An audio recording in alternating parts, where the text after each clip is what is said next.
अस्सलामुअलैकुम दोस्तों, तुसीं देखदे पे हो लुड्डन पंजाब टीवी ते मैं तुहाडा मेज़बान मुहम्मद अहमद। सब तो पहले जनाब अपने चैनल लुड्डन पंजाब नूं करना है सबसक्राइब, बैल आइकन नूं करना है प्रेस ताकि मेरी आने वाली अच्छी और बेहतरीन वीडियो जनाब मेरे वीर देखन। सब तो पहले जनाब वीरां वास्ते साहीवाल ते फ्रीजियन च क्रॉस जनाब वैड़ लैके आए हैं और दूजा वारा सूई है, हुण सूई है हलतर जेर जनाब सूई है तो उस तो बाद जेर पाई है जनाब आदे वीरां तसल्ली कराने हैं जनाब थन शन की हर चीज़ की वाने की मेरे वीरां ने वाना देखना माशाअल्लाह और जेर भी वीरां नूं विखावांगे।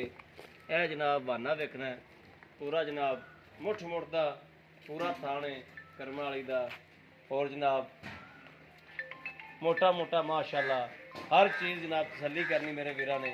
यह जनाब जेर से भी कैमरा मार दो, जेर भी जनाब वीरां नूं विखा दो, तसल्ली करा दो।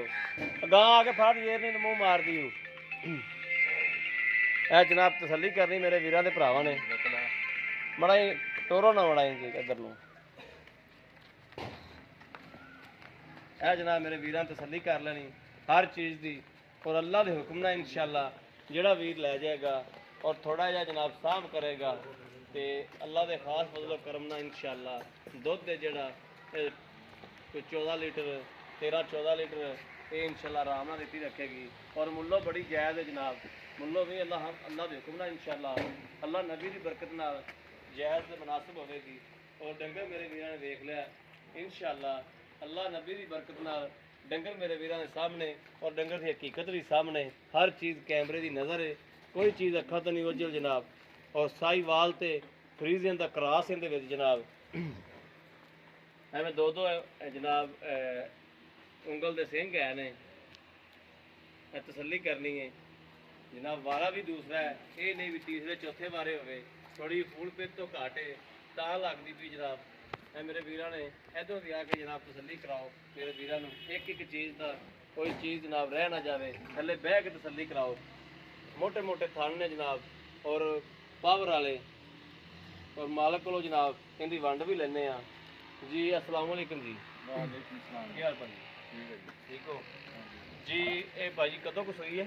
तकरीबन अद्धा घंटा होया घंटा अद्धा घंटा घंटा होया। हाँ जी जेर तो साढ़े आया पाई है ना। हाँ जी ठीक हो गया। हाँ जी ते एक किनवा सूआ है? ये दूसरा जी। दूसरा सूआ है। हाँ जी पक्की गल है? पक्की है जी। दुध का की रिकॉर्ड शायद ये अल्लाह दे हुक्म है कि 14-15 लीटर भी दो सुकून नाल 14-15 लीटर सुकून नाल ਸਕੂਨ ਨਾਲ ਸੀਲ ਸਾਊ ਹੈ, सील साहू जी।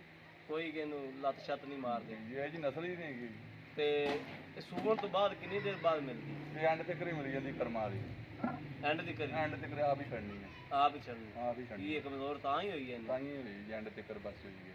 ਠੀਕ ਹੋ ਗਿਆ। हाँ जी ਤੇ ਇਹਦੇ ਪੈਸੇ ਕੀ ਲੈਣੇ ਨੇ? वैसे 1,60,000 रुपये ਐਨ ਮੁਰ ਕੱਕ ਦੱਸੋ। 1,60,000 रुपये 1,60,000 ਰੁਪਇਆ। हाँ जी 1,60,000 ਜੋ ਕੋਈ ਸਾਡੇ ਨਾਲ ਮੁਹੱਬਤ कर लाएं जी कड़े जायज मकबूल है। ਕਰ ਲੋਗੇ? हाँ जी ਜੀ ਮਿਹਰਬਾਨੀ ਹੈ, ਬੜੀ ਮਿਹਰਬਾਨੀ। ਲੋ ਜੀ ਭਾਈ ਜੀ ਆਪਣਾ ਨਾਮ ਵੀ ਦੱਸ ਦਿਓ। रमजान डोगर जी। ਰਮਜ਼ਾਨ ਡੋਗਰ। ਲੋ ਜੀ ਭਾਜੀ ਰਮਜ਼ਾਨ ਡੋਗਰ ਦੀ ਗਾਂ ਵੀ ਵੇਖ ਲਈ, ਸਾਰਾ ਕੁਝ ਵੇਖ ਲਿਆ। ਅਗਰ ਮੇਰੇ ਕਿਸੇ ਵੀਰ ਤੇ ਭਰਾ ਦੇ ਪਸੰਦ ਹੋਵੇ ਮਗਰ ਬੱਚਾ ਹੈ ਜਨਾਬ, ਬੱਚਾ ਸੌਰੀ ਦੱਸਣਾ ਭੁੱਲ ਗਿਆ ਮਗਰ ਜਨਾਬ ਬੱਚਾ ਹੈ, ਕਿਸੇ ਵੀ ਮੇਰੇ ਵੀਰ ਭਰਾ ਦੇ ਪਸੰਦ ਹੋਵੇ ਰਾਬਤਾ ਨੰਬਰ 0307 00 15881 ਇਹੋ ਜਨਾਬ WhatsApp ਨੰਬਰ ਹੈ, ਇਹੋ ਹੀ ਰਾਬਤਾ ਨੰਬਰ ਹੈ। ਬਾਕੀ ਉਮੀਦ ਕਰਨੇ ਆ ਸਾਡੀ ਅੱਜ ਦੀ ਵੀਡੀਓ ਮੇਰੇ ਵੀਰਾਂ ਨੂੰ ਪਸੰਦ ਆਵੇਗੀ। ਪਸੰਦ ਆਵੇ ਕਮੈਂਟ ਲਾਈਕ ਸ਼ੇਅਰ ਆਦੇ ਵੀਰ ਨੂੰ ਜ਼ਰੂਰ ਕਰਦਾ ਰਹਿਣਾ ਤਾਂ ਕਿ ਤੁਹਾਡਾ ਵੀਰ ਤੁਹਾਡੇ ਵਾਸਤੇ ਬਾਹਰ ਫਿਰ ਕੇ ਅੱਛੇ ਤੋਂ ਅੱਛਾ ਜਾਨਵਰ ਲੈ ਕੇ ਹਾਜ਼ਰ ਹੁੰਦਾ ਰਹੇ। ਬਾਕੀ ਇਸ ਵੀਡੀਓ ਤੁਹਾਡੇ ਵੀਰ ਨੂੰ ਦੇਣੀ ਇਜਾਜ਼ਤ। ਅੱਲਾ ਨਿਗਹਿਬਾਨ, ਪਾਕਿਸਤਾਨ ਜ਼ਿੰਦਾਬਾਦ।